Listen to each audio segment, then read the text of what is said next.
And how's it going, guys and girls? Me, it's Uncle. Welcome to my channel. And yet again, we're here to play DDLC Encore. And I know, it's been a while, once again. So, I think we are at the last episode of Natsuki's Road and the beginning of Yuri, so let's get started. Let's finish this once and for all. With my prayer complete, I finally drift off to sleep. Yeah, I remember this. Okay, let's go. You can't fail now. Not while I'm so close. Yeah, I already know this shit. Seriously wish you didn't try to make amends with Natsuki, but that hopefully won't matter much to my calculations. Just stick to the script tomorrow and whatever you do, don't help them. Let's help them. Just let everything play out naturally. And when the time comes, you'll help me untie their knots. Tomorrow will be the day. Nah, don't believe it. Natsuki, not to mention, can I really expect her to make up with Yuri after what happened? I mean, they've fought before, but not like this. And it seems like everyone's pissed off at each other for something. Yeah, well, no shit.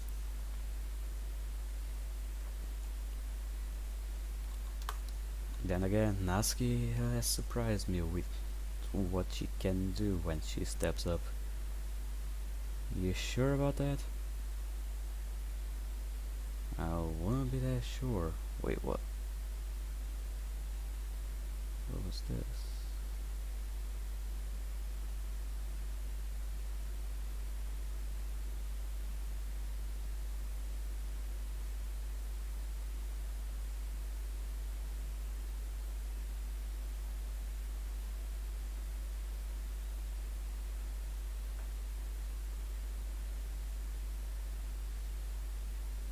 The hell's this?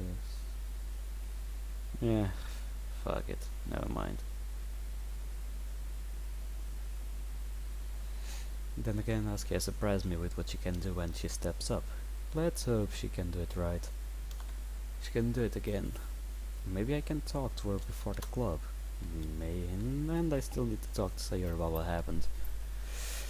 Bad idea. Hopefully she's still willing to talk to me. Bad idea. Bad freaking idea. Walk out of the front door and look around to see that Sayori is nowhere to be seen. As I'm pulling out my phone.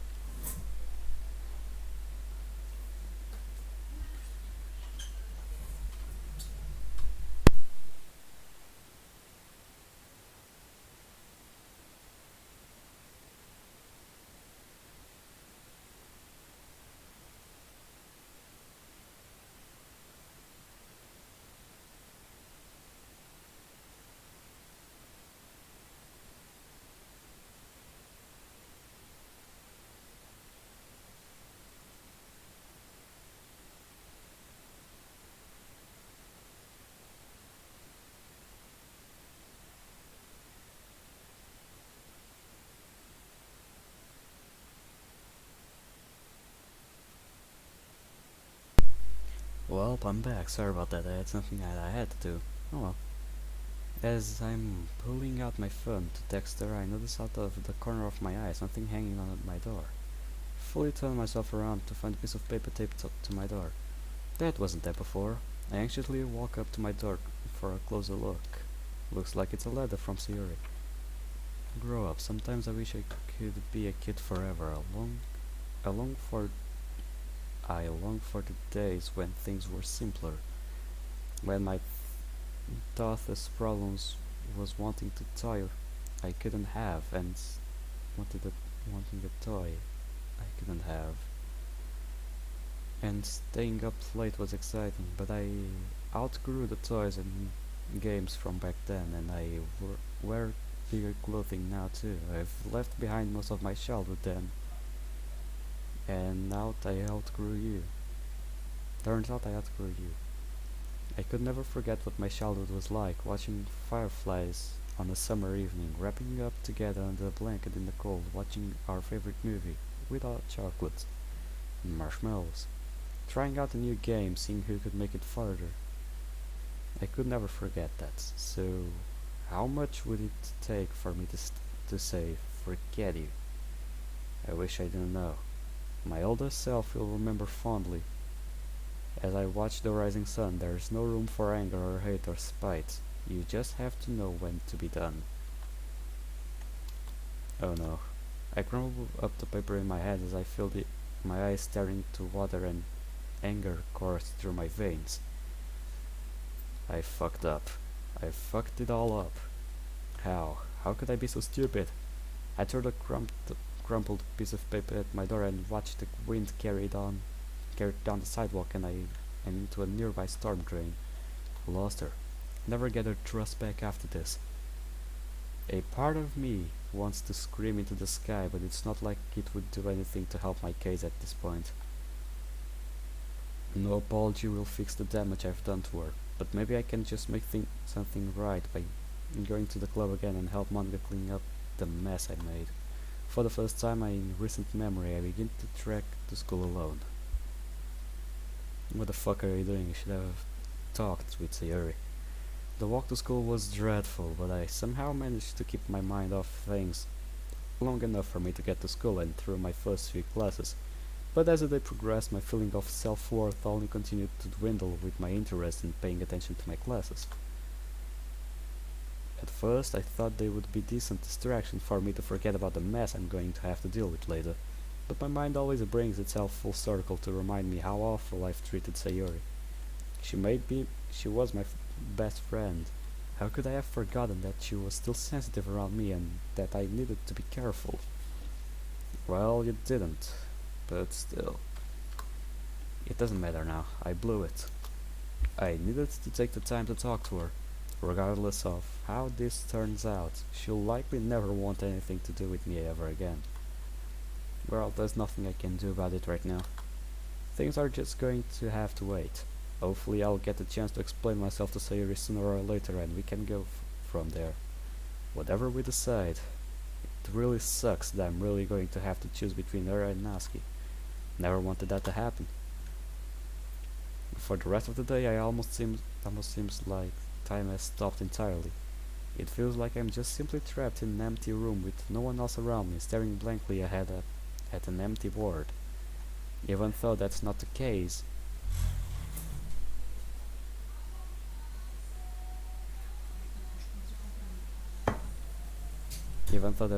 I'm really just not paying attention to.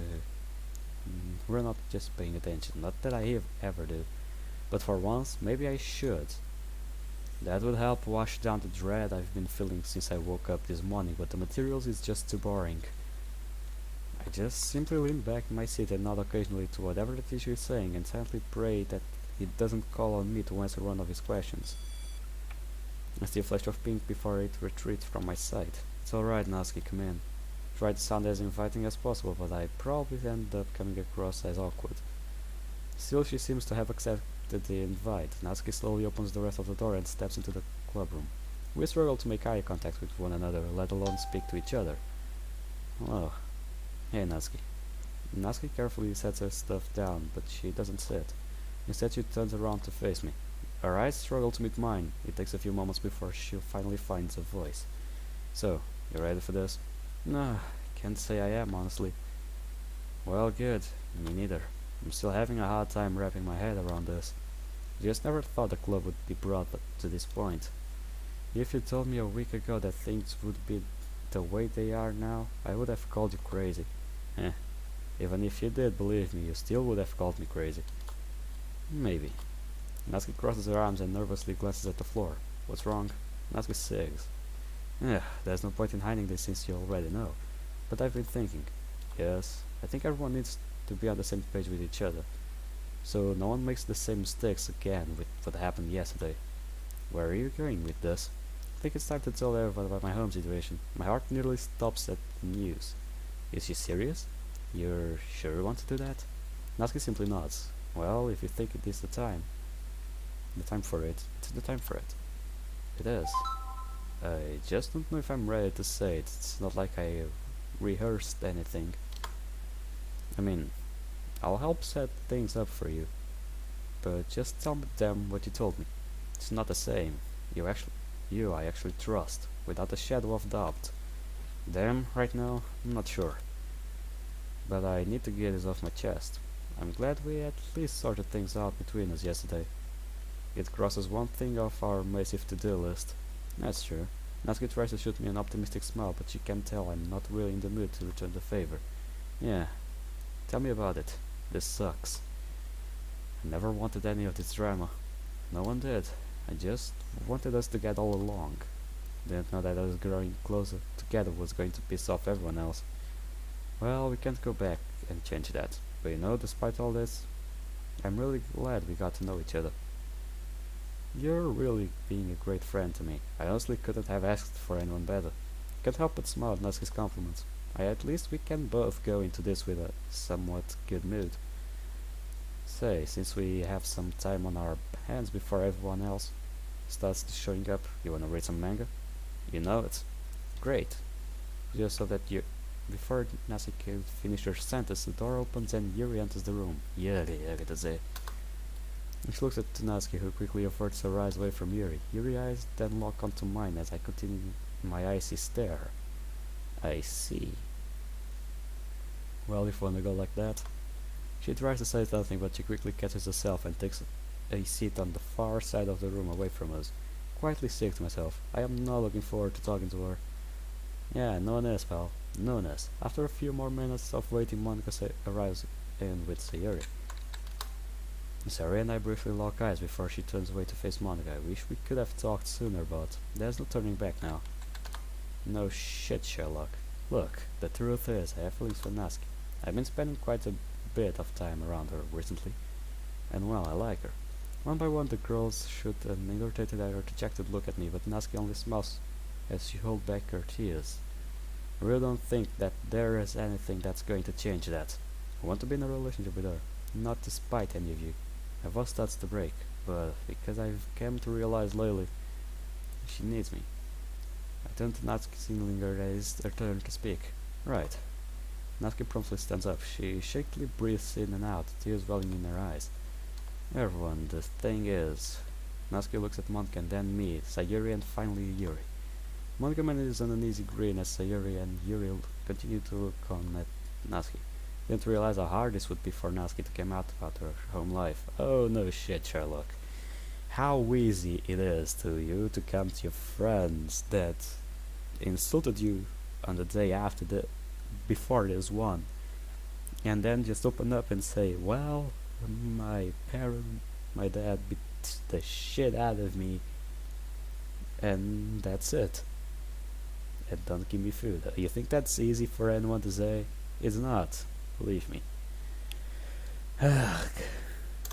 Maybe we should have had dry run. I give Natsuki an encouraging nod. Come on, Natsuki. You can do this. We can do this. Yeah, Natsuki pulls out from her seat and rushes the door past Monica loudly sobbing. While that, Monica has a fucking grin on her face. Yes, I already know what will happen. As we rush at her, like as we go for Natsuki, Monica will take Sayuri and Yuri, like her souls, if I can call it that. We'll take the script, and then she will come for us. Crap. Quickly turn to Monica. Monica's grin quickly evaporates. Let me go after her, please. Monica 6. Go for it. Monica says irritably. I doubt that's irritably. What the hell is up with her? Oh well, I'll deal with it later. Just as I'm about to run after Natsuki, I feel someone's grip on my arm. It's Yuri. Wait. I brush Yuri's arm off mine and turn directly to face her. How do I put this? What are you talking about? Yuri breaks eye contact as her face flushes bright red, shutting her eyes in an effort to fight back tears. It ultimately proves futile as tears start running down Yuri's cheeks. She finally lets it all out. I'm sorry that I tried to ruin your relationship with Natsuki. I'm sorry for saying all these horrible things about her. I'm sorry for hating you. I never meant to harm you. I'm sorry for everything. I stop for a minute, taking in what Yuri had just said as she stands in front of me and on the verge of total breakdown. Wait, that's a good fucking question. Who will slap us on the next road? Because that's a good damn fucking question. Either way, Yuri. Yes, her voice squeaks. Not the one you need to apologize right now. Yuri breaks down into a hysterical sob before she is able to properly speak again. I'm already out the door. As I exit the room, I hear her crying out to me. Hey, wait. I should... The door shuts behind me. I'll deal with her later. I don't know if there will be a later after this. Gotta find Natsuki first. Natsuki? Natsuki, where are you, dummy? Damn it, where could you be?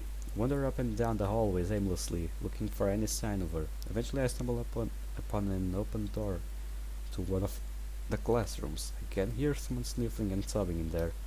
Yup, that has to be her. I quietly enter the room and gently closing the door behind me.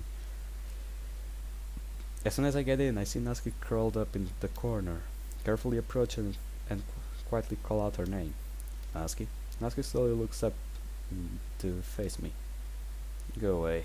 I don't want you to see me like this. Kneel down next to Natsuki. Why not? Natsuki stares at me with her glossy eyes. Why don't you want me to see you like this? Because I said no. Because I'm weak and pathetic. I barely own up to anything. I'm not strong enough to do this. There is nothing you can do to help me. That's where you're wrong, Natsuki. How? Natsuki's voice shakes uncontrollably as tears continue to stream down her face and fall onto the floor. I'm emotionally unstable, yeah, oh no shit. My only real talent is pissing people off. Who cares about me the most?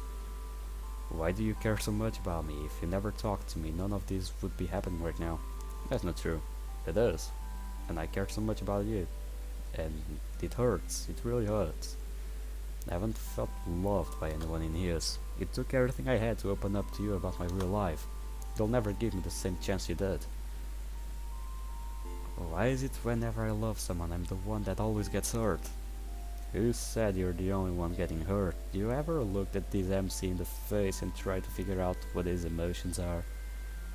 He's in a whole world of pain right now.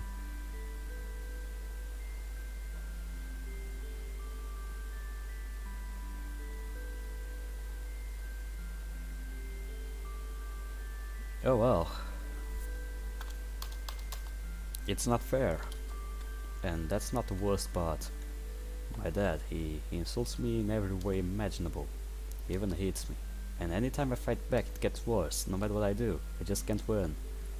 Natsuki breaks down again and resumes her sobbing. Taking a moment to absorb what Natsuki just said, can't ignore something like this. It doesn't help that she's being hysterical, but I'm not sure if it's possible to reason with her right now. I don't want to leave Natsuki unattended, but maybe she needs a moment to calm herself down. But isn't it my job to be there for her in her time of need? I should comfort Natsuki. I take a deep breath and gently put my hand on Natsuki's shoulder. Natsuki, I know now what it took for you to work up the courage to tell me what's really been happening with you outside of school. I know that just to even admit to me, it took you a lot of guts. I can't possibly imagine you having to deal with what you've been going through for so long. You're just a strong person for doing so. But we both know that you can't overcome this problem by yourself. No, it may not seem like it now, but everyone at the club cares about you. They want to help you and fix the club. If they didn't care or weren't willing to give you a chance, do you think that they would have showed up at all? As far as I could tell, everyone was respectfully listening to you. You were doing great, but you have to go back and finish telling your story. And then maybe we can figure out how to get you out of your situation. Damn it. Why do you always have to make so much sense when it matters? It's because I stop myself short. Am I ready to say that? Is it too soon? What? That you pity me? I get it, I'm short, helpless little girl who needs a big strong man to help with her battles. I've heard it hundreds of times right now, it's getting old. Need to do this alone, somehow. No need to do this alone. There is no shame in getting help for something like this. Natsuki, it takes strength to put up with home life that bad. And that's just one thing I love about you. You really think I'm strong? Yes, of course. Who wouldn't? You're never afraid to stand your ground either. You're never dull to be around. You never fail to make me laugh. It's just, you're what made the Leisure Club so special to me in the first place. Mostly went back just for you. Love you, Natsuki.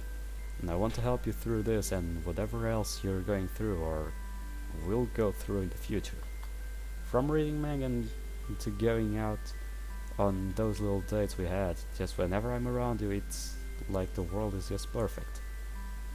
And I'm prepared to do whatever it takes to make you happy, starting by fixing the club because I know it means just as much as you do. Just means as much to you as it does to me. Yeah. I know you, Natsuki. And I love every single part of you, whether it's your strengths or imperfections. Natsuki's stained face finally managed to form a bright smile. For a few moments she's completely silent, but just simply standing there, looking at the floor in total bliss. I think I might have overdone it. Natsuki starts to sniffle as I see tears start to surface in her eyes again. Though these aren't tears of sadness. After a few more sniffles, Natsuki finally breaks the silence to me. You dummy. What? Before I can say anything else, Natsuki full on embraces me. Love you. Love you too, Natsuki. I'm glad I finally know the words for it. I help Natsuki stand up, but she quickly looks away as she grins uncontrollably from ear to ear. I've never seen her this happy before. After everything that's happened in the last 24 hours or so, it's hard to believe we finally got to this point. It's not over yet, though. Come on, let's get back. I hear the door swing open. Yeah, we already know what's going on. Maybe it's Yuri. I think she wanted to be looking for Natsuki with me. Hell, probably everyone's looking for us now. How long have we been gone for? It's alright, Yuri.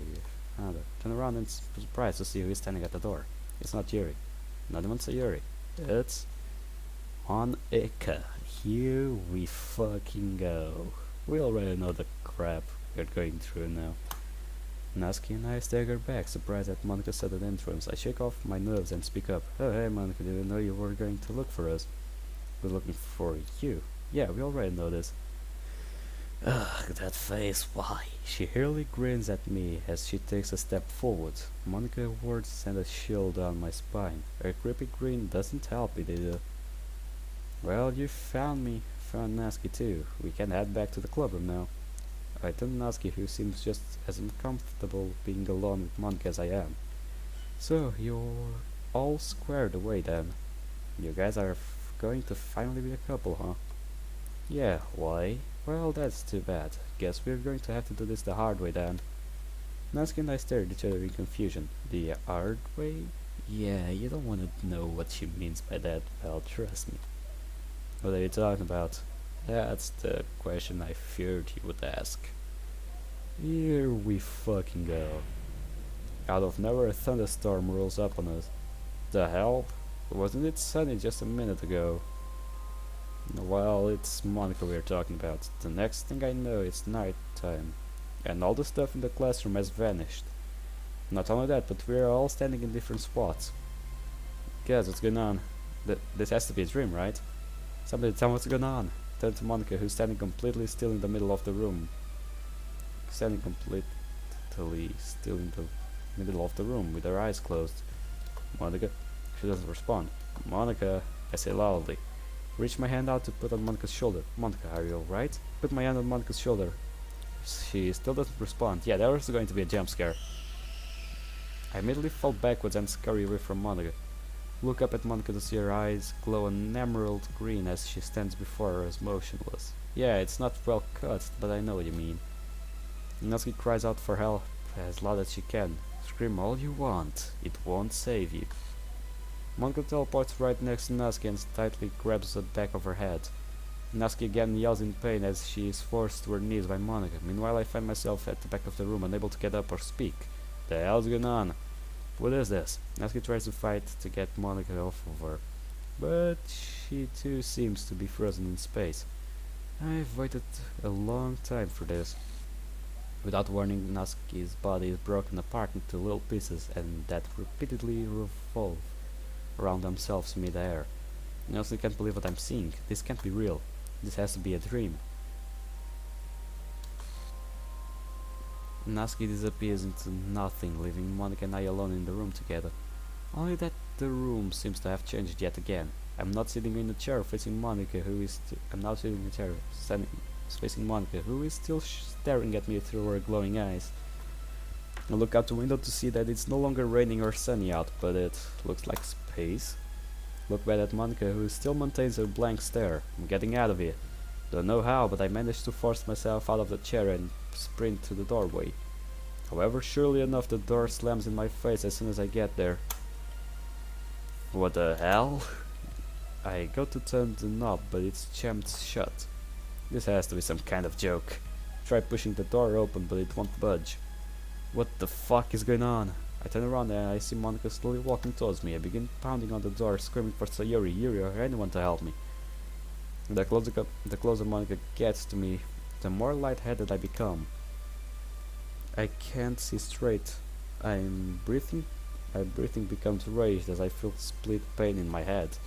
I think there's blood in my eyes. Monica towers over me at the emerald light glowing in the place of her eyes. She slowly outstretches her hand to me. No, stop! Get away from me! Get away! Slowly lose my consciousness as I feel Monica's cold hand grab my throat. I begin to feel as if everything in my body is rushing to my throat. I would vomit, but my stomach feels entirely empty and my throat numb to the point where I can't even tell if it's still there. Try to let out a cry for help, but not even a squeak comes out. That's no good. My lungs are on fire, begging for me to take a breath. I can't even feel my arms and legs. My head is spinning at 1,000,000 miles an hour. It feels totally weightless. My vision is filled with red with blood. Try to look to see if there's anything I can use to defend myself, but my eyes won't stop looking at Monica's. I can't feel my arms and legs. They've gone completely numb. It's no use. Can't do anything. So this is what it feels like to die. Finally lose consciousness with the last thing I see before me, before everything goes dark, is Monica's glowing green eyes. I'll see you soon. I just need to run a quick little errand. Can I skip? Please. I already know the speech. Let's go.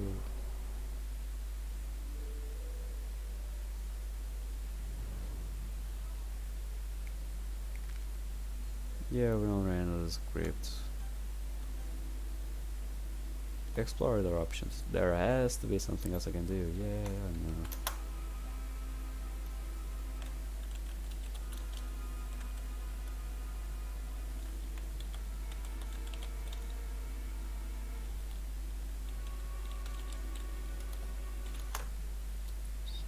Yeah, alright, I know what you're gonna say.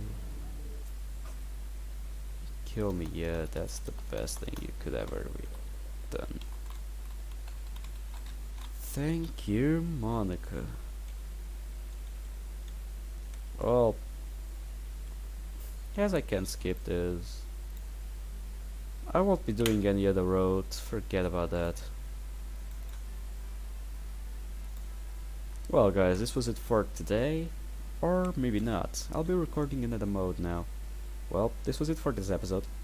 See you in a while guys. See you tomorrow. Have a good night.